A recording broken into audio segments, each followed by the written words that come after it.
Jérôme, t'en as? De quoi? Bah du sondage, du chiffre, des stats, t'en as? Non, j'ai pas été livré, trop chaud en ce moment. Non, arrête, ne fais pas ça à moi, tu sais bien que je suis accro, là. J'en ai pas, j'en ai pas. Ah, fais pas ta pute, vas-y, balance. Non, je te jure, je suis pisté en ce moment, je veux pas tomber à 1 an des présidentielles. Je t'en supplie, je vais crever, là, si j'ai pas un sondage, là. Tu fais chier, hein. Je te dépanne, mais c'est sur ma conso personnelle. Hein. Ah, super. 300 sacs. Oh, merci, t'étais mon meilleur ami. Hein. Merci. Sondage... La droite gagnera à Paris avec 51% contre 49% à gauche, d'une courte tête donc, et c'est Philippe des Toubitry qui serait maire de Paris. Grosse déception pour Adèle et Franck donc. Je sais pas pourquoi je sens que je me suis encore fait refiler du mauvais matos, moi.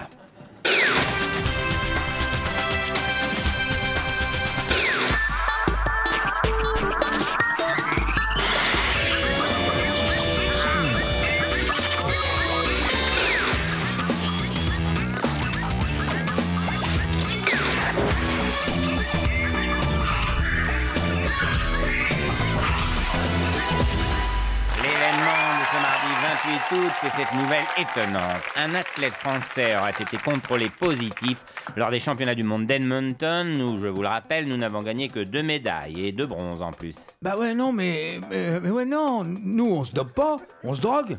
C'est pas pour avoir des résultats, c'est pour oublier qu'on court pas vite. Aujourd'hui, c'est Doc Gynéco et Joey Starr qui nous accompagneront tout au long de ce journal. Avec eux, nous reviendrons sur le durcissement des lois contre la drogue. Nicolas Sarkozy ne veut plus faire de différence entre dealers et consommateurs. Il n'y aura que des drogués. Oh, super. Oh, génial, quoi. Ah oui, c'est bien, non? Pas de différence entre le consommateur et le dealer. Ah ouais, super intelligent. Pourtant, y en a des différences. Ah, lesquelles? Bah ouais, quoi. Le dealer, il a une grosse voiture rouge, et le consommateur, il a des grands yeux rouges, quoi. Ouais. On va y revenir. Hein. Main du jour, c'est François Sagan qui est inculpé d'usage de stupéfiants. L'écrivain a révélé au juge le nom de toutes les personnalités qui ont le même fournisseur qu'elle. On l'écoute. Une enquête qui s'annonce longue et difficile. Football, Maradona suspendu depuis samedi pour 15 mois par la Fédération internationale. Regardez, il est très content. En effet, c'est la première fois qu'il arrive à perdre 200 grammes en 3 jours.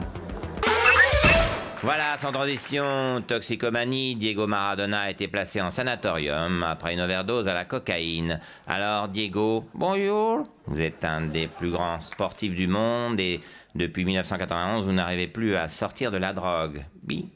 Arrêtez, stop, ça suffit maintenant. Il n'y a pas de dopage chez... Excusez-moi, c'est bien Diego Maradona? Oui. Oups, pardon. Autant pour moi, là, pour le coup, je vous ai vraiment dérangé pour rien. Eh ben, bel éclair de lucidité, Richard. Voilà, sans transition sport, avec ce rapport qui fait peur, la fragilité des sportifs en ferait des victimes qui auraient tendance à sombrer dans la drogue. Fabien, soyez franc, est-ce qu'il y a de la drogue en équipe de France? J'espère, sinon on va bien se faire chier encore, hein? Non, mais je parle pas de cocaïne, là, de drogue dure. Ah non, ça non, on est des exemples, nous. Non, les drogues dures, on y sombre quand on a vécu des choses horribles, quand on a vu des horreurs. Merci, oui. Ah oui, Moi, j'ai vu toute une tribune de stade sombrer dans l'héroïne, hein, après une relance du gauche de Leboeuf. Non, franchement, Fabien, c'est pas drôle. Hein. Non, mais c'est juste une connerie, oh, ça va. Oh. Puis de toute façon, de la drogue dans le foot, il n'y en a plus. Vraiment? Ah oui. Maradona à tout prix. Ouais, c'est exagéré, il a pris 80% au maximum. Excusez-moi, faut que je vais aux toilettes. Pardonnez-moi, bon, il va revenir, hein. Excusez-moi, je fais pipi. Mais oui, on a entendu la chasse, oui. Excuse-moi, je vais aux toilettes. Et, je sais pas ce qu'il a. Hein. Ça va? Oui, ça va. Gros cul, Platini camion, oui, coach, 3 points, je fais pipi. Ah, vous avez des problèmes de prostate? Oui, quand j'ai mes mouches, j'ai mal à la prostate. Ben, faut consulter. D'autant que vous avez déjà eu des problèmes de santé, je crois. Non, ça va. Mais on ne peut pas passer sous silence les problèmes de drogue que vous avez eu à Naples. Non, pas de problème de drogue à Naples. Hein. J'ai toujours trouvé facilement. Mais tant mieux. Votre cure de désintoxication à Cuba se passe bien? Oui, c'est beaucoup plus facile que je croyais. Ah, excusez-moi, faut que... Oui, la prostate, oui. Ah, gros cul, Platini, gros camion, le cul tout gros. Bien sûr. Diego, pour tous vos fans à travers le monde, pour tous les gens qui vous aiment, est-ce que vous pouvez nous affirmer aujourd'hui que vous avez définitivement arrêté la drogue?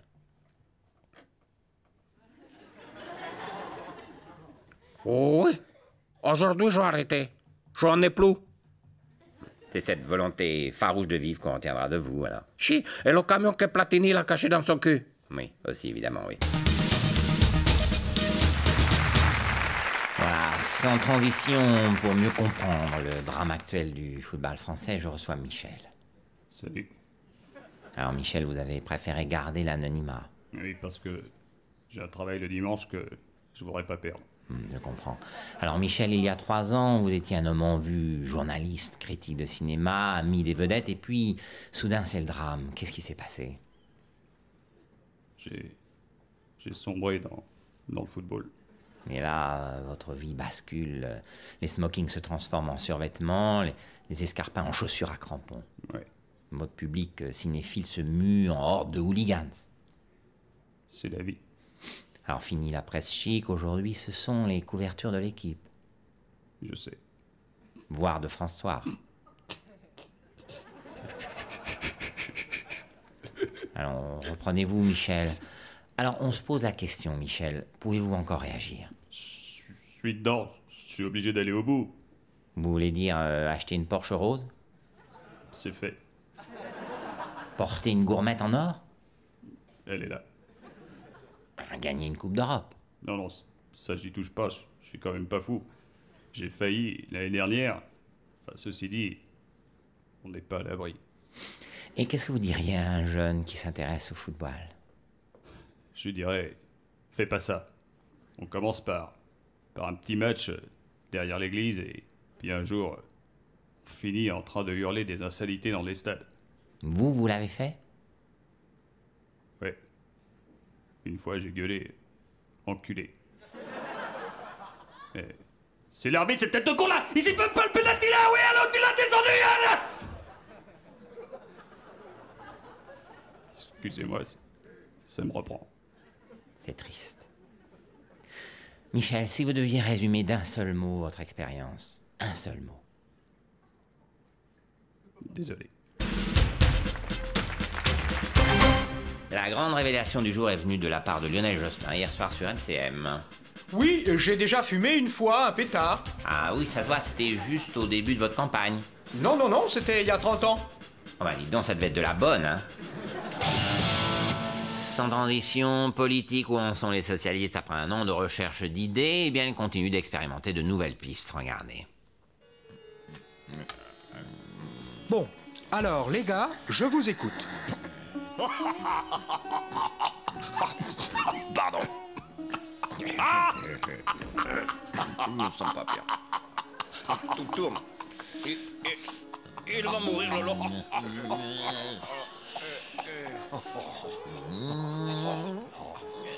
Bon, alors. Je vous écoute, les gars. Fais du bateau. Attention, la table fait du bateau.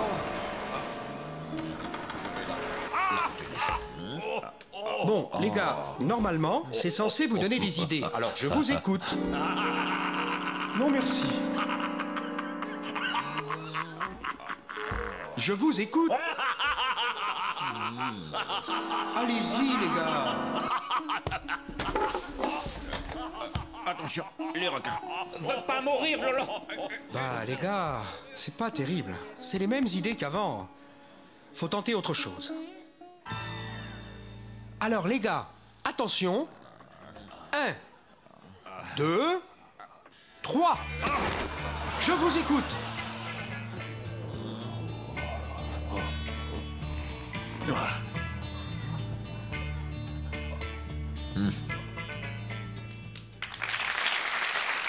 Voilà, sans transition, je reçois un homme qui a désiré garder l'anonymat. Nous l'appellerons JL pour la commodité de notre entretien. Bonsoir, JL. Bonsoir. Discrétion. Oui, alors Jean-Luc, vous avez souhaité vous exprimer sur un problème douloureux. C'est quoi ce problème? Eh bien voilà, je suis accro aux patates. J'en prends tous les jours, énormément. Ah, et ça a commencé comment? Disons que je suis dans un milieu où il y a beaucoup de patates qui circulent, alors au début j'en ai pris un peu, comme ça, en passant. Curiosité. Et puis après... Oui, l'engrenage. C'est ça. Comment ça s'est passé alors? Oh ben, un jour, on rencontre quelqu'un qui vous en propose plus, il vous flatte, il vous aime bien, il vous met en confiance, complicité. Et puis tout bascule, on passe aux patates dures. C'est-à-dire? Société de production, clause d'exclusivité. On est dans un autre monde et on peut plus s'arrêter. Patate le matin, patate le midi, patate le soir. Plus on en demande, plus on en a. Mais qui vous les donne, ces patates, Jean-Luc? Ben, on a un dealer, il en a autant qu'il en veut, c'est des patates publiques. Des fois même, il nous double les doses sans qu'on ait rien demandé. Mais pourquoi tout ça, Jean-Luc? Oh, j'en sais rien, moi. Pour faire comme les copains, les Drucker, les Arthur, les Dumas, tout le monde en prend des patates. On finit par passer pour un con si on n'en prend pas. Oui, mais alors, Jean-Luc, qu'est-ce que ça fait, ces patates? Ça vous donne de l'énergie, des idées, de l'inspiration? Non, non, rien, c'est même le contraire. Des fois, on est tellement chargé en patates qu'on n'a même plus envie de bosser, on devient des marginaux.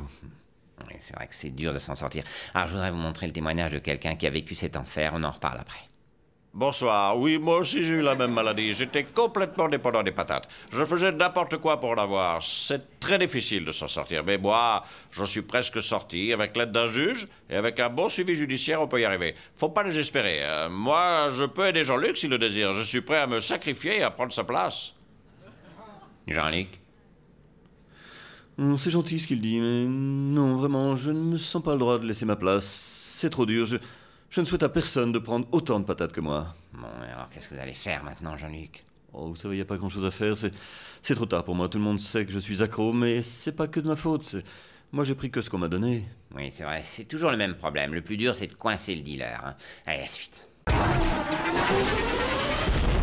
Voilà, je suis maintenant avec Frédéric Mitterrand, ministre de la Culture. Monsieur Mitterrand, suite à l'éviction de Jean-Luc Delarue de l'antenne de France 2, vous avez tenu à défendre l'animateur. Oui, je ne comprends pas cet acharnement médiatique consistant à enfoncer un homme dont la seule erreur est d'avoir prêté une oreille trop attentive à des témoins trop fragiles. Oui, c'est ce qu'il a invoqué pour sa défense.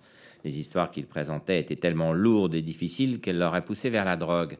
N'auriez-vous pas fait de même devant tant de souffrances humaines? Ben, je ne sais pas. Qui n'aurait pas pris un produit illicite face à la détresse d'un Michel Touvier, anorexique de 60 ans, mangeant ses cheveux trop graisseux pour un crâne trop sec? Oui, peut-être. Qui ne se serait pas roulé un bon gros joint 6 feuilles en écoutant les plaintes d'une Christelle Poulbert, enfant du parloir analphabète de 200 kilos et esclave sexuel d'un oncle libidineux? Oui, ça se discute, 2e saison, hein, j'ai adoré. Non, enfin, Qui n'aurait pas laissé fondre sur sa langue un timbre de LSD après avoir interviewé Thierry Albrecht, Alsacien atteint du syndrome Gilles de la Tourette, et répétant inlassablement cette phrase lourde de douleur, je cite « Pute, pute, pute, ferme ta gueule, donne-moi du jambon, salope !» Ah oui, j'avais vu celui-là, mais il était gratiné. Hein. Qui n'aurait pas versé dans sa vodka Red Bull 12 pilules d'ecstasy après avoir recueilli le témoignage poignant des anciennes gloires d'Hélène et les garçons, les Nico, José et autres cris-cris d'amour, vivant une descente aux enfers faite de piges à Carrefour et de foire aux saucissons? Ah, celui-là aussi, je l'ai vu, oui. On avait bien ri, hein.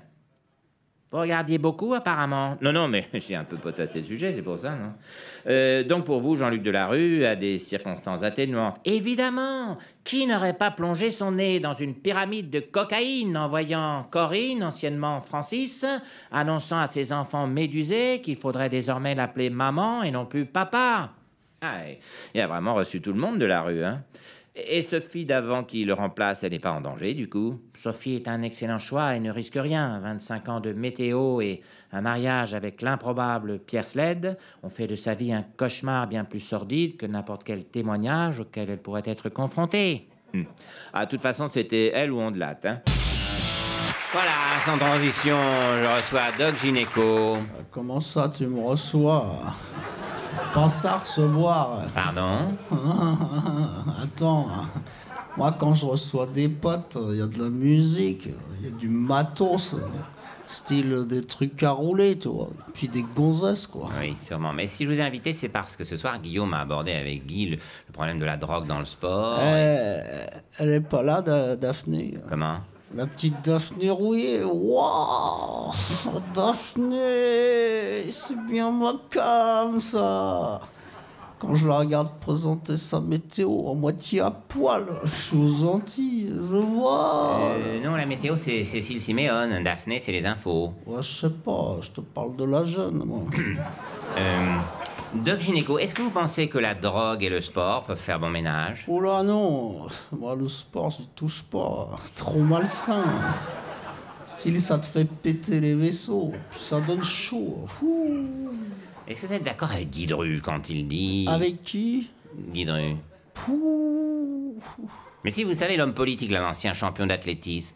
Ah ouais, le grand frisé là qui sautait des haies il y a au moins 20 ans. Hop là. Oui, voilà, c'est ça. Ah bah qu'est-ce que je te dise, moi, les haies c'est con de passer dessus. Moi les haies j'ai envie de m'arrêter devant, de leur parler, de leur faire des bisous, de leur faire l'amour. Et pourquoi on pourrait pas vivre tous ensemble avec les haies, hein? Oui, bon, je sais pas si on va pouvoir aller plus loin, mais juste pour faire avancer le débat, vous, Doc Gynéco, vous avez déjà fumé? Non. J'ai bon? Oui. La petite Michou, elle est pas là, la petite Michou. Non plus, non. Ah, elle est bonne, hein. Oui, allez, la suite. Lutte contre la drogue, Jacques Chirac est à New York devant l'ONU, comme toujours dans les grandes occasions, devant une tribune internationale, écoutée par le monde entier. Il n'a pas manqué d'être remarquablement moyen.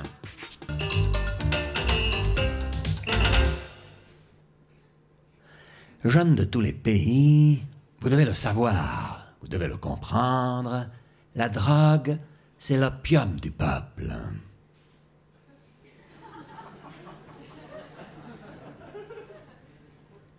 Ou le contraire, je me souviens jamais. L'événement de ce jeudi 17 janvier, c'est le débat sur le cannabis qui revient. Faut-il dépénaliser l'usage des drogues douces? Il y a ceux qui sont contre, bien sûr, et ceux qui sont pour. Difficile de faire un choix, c'est un sujet délicat. Pour les indécis, je vous remontre ceux qui sont contre. Les pour. Voilà. Choisis ton camp, camarade. Le centrisme, c'est pas vraiment une drogue. Au début, je voulais juste voir ce que c'était. Puis j'ai commencé à attacher mon pull autour du cou. Après, j'ai mis des mocassins avec des clochettes. J'ai repassé mes jeans avec le pli au milieu. Et puis de fil en aiguille, avec ma mémé, on a commencé à découper les photos de Giscard. Et même à aller au meeting de Pierre Ményery aussi. Et aujourd'hui, le centrisme, je vois bien que je peux pas passer une journée sans. Propos absurdes, perte de crédibilité, isolement politique, le centrisme est une réalité. Écoute Centrisme, 0845 94 40 40. Et pour en sortir, vous n'avez pas essayé le cannabis? Ah, mais moi, je veux pas en sortir du centrisme. C'est grâce à ça que je vais être président de la République. Voilà, sans transition, pour nous parler de la nouvelle campagne de lutte contre la drogue, je reçois Raymond Barre. Alors, monsieur Barre, vous êtes un ancien drogué? Ouh, oui. De l'opium, oui.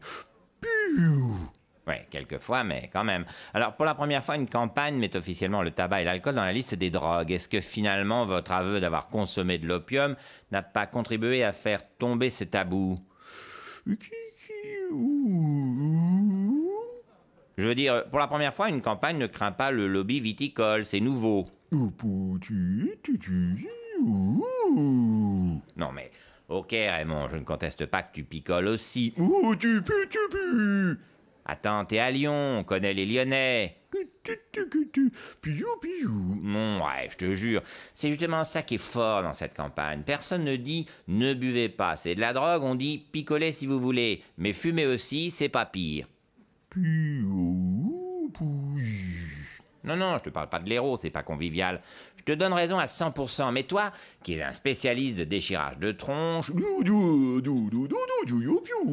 c'est pas une attaque, c'est une question. Toi qui as trempé dans tout, honnêtement, au bout du compte, t'es plus bouchon ou chichon? Non, sérieux, tu te casses sur une île déserte, t'emmènes un truc, un seul, c'est quoi? Un Saint-Estèphe ou un pet d'Afghan?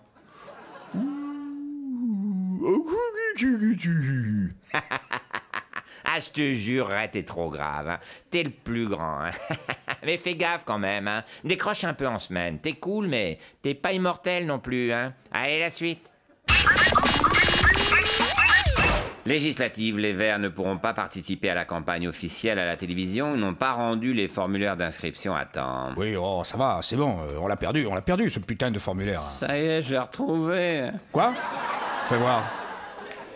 Hein? Mais qu'est-ce que t'as foutu, Spanky? Bah, un joint. On est pour ou contre la légalisation du cannabis? Mais c'est le formulaire du CSA, putain. Ah, au moins, elle aura servi à quelque chose comme ça. Voilà, je suis donc avec Doc Gynéco et Joe Star. Les enfants, Nicolas Sarkozy a enfin décidé de s'attaquer à la drogue. Oh, il a raison, hein. Faut qu'il se détende. Bah ouais, quoi. Tire sur le bédon, Nicolas, t'es tendu comme un string, là, quoi. Oui, non, Monsieur Sarkozy va prendre des mesures sévères, hein. Plus de tolérance, plus de jeunes branchés qui fument, plus rien, que des drogués. Que des drogués?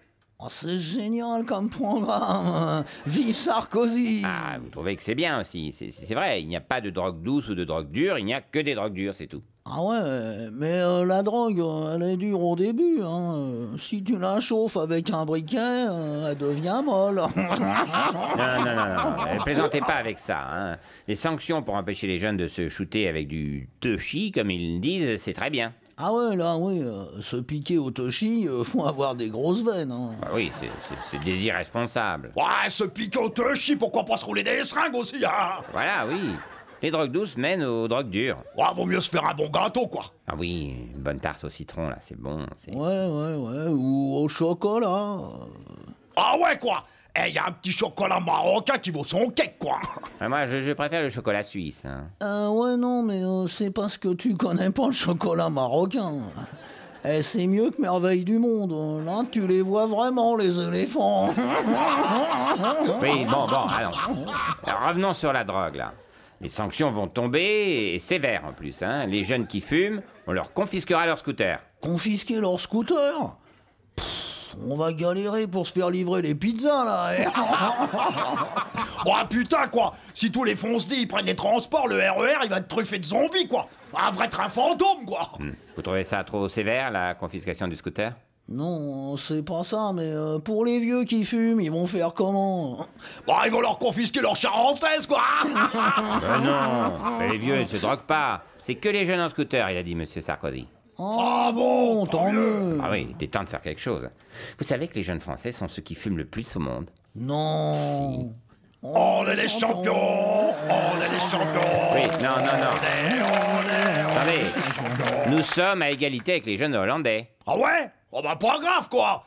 On est en finale. On est en finale.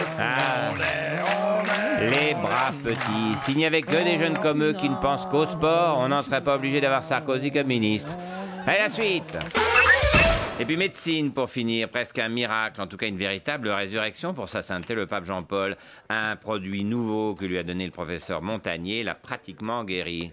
Oui, Christ roi dans sa miséricorde lui a redonné ses jambes de 70 ans. C'est incroyable. Il remarche, c'est à base de poudre de papaye, c'est ça? Oui, enfin, pas exactement, c'est... je vais vous montrer, hein. C'est de la poudre de papaye, vous êtes sûr? Oui. Non, mais parce que c'est, on dirait, c'est pas... Ah non, pas le pape quand même. Pas l'automédicament. Bon, il va mieux, c'est sûr, mais c'est pas de la poudre, c'est pas de la poudre de papaye. Si, c'est de la poudre qu'on prend avec une papaye. Vous pouvez éteindre la télé et reprendre une activité normale. Ah ciao, bon dimanche.